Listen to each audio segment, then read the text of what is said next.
There's something called evolving standards of decency. In fact, the Supreme Court has even factored that into some of its decisions. At the time that Guillotine invented the guillotine, that may have been the most efficient, quickest way to execute.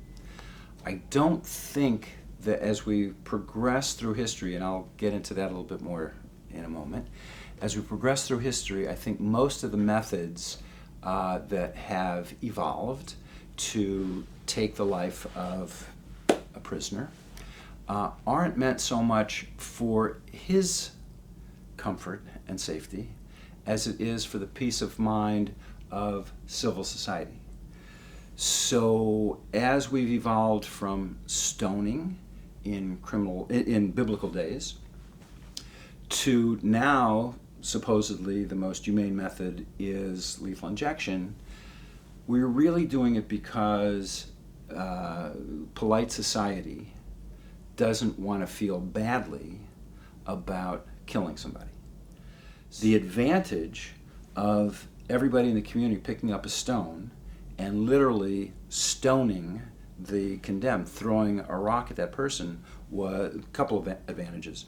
One, it became a communal event, so everybody participated. It was participatory justice. And two, no single person could be blamed for the taking of the condemned's life. We move through history.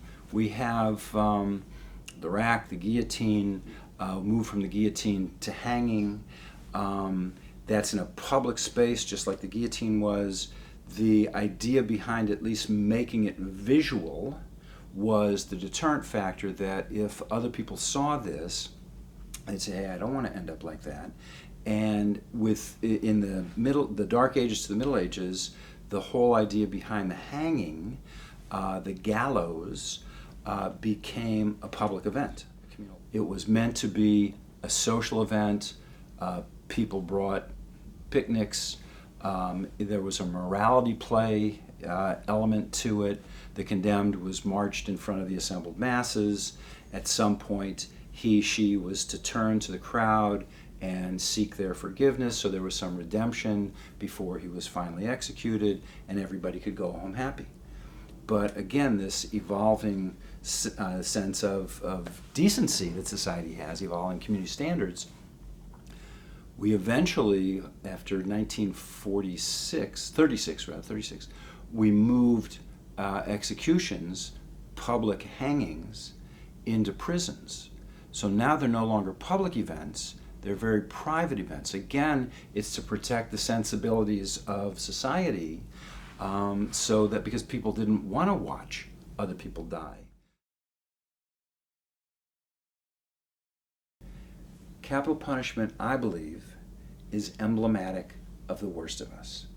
And I think if we can rise above the base feelings of revenge and vengeance, and they're very valid feelings, but the reason it takes so long to execute justice is because we try to get these feelings under control and we try to administer justice in a sane, rational kind of way rather than out of emotional retaliation.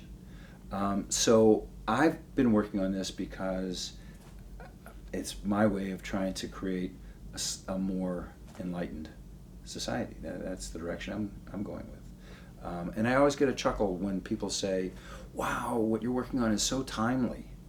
And I think, when isn't it? When isn't life and death and justice timely? It's always timely.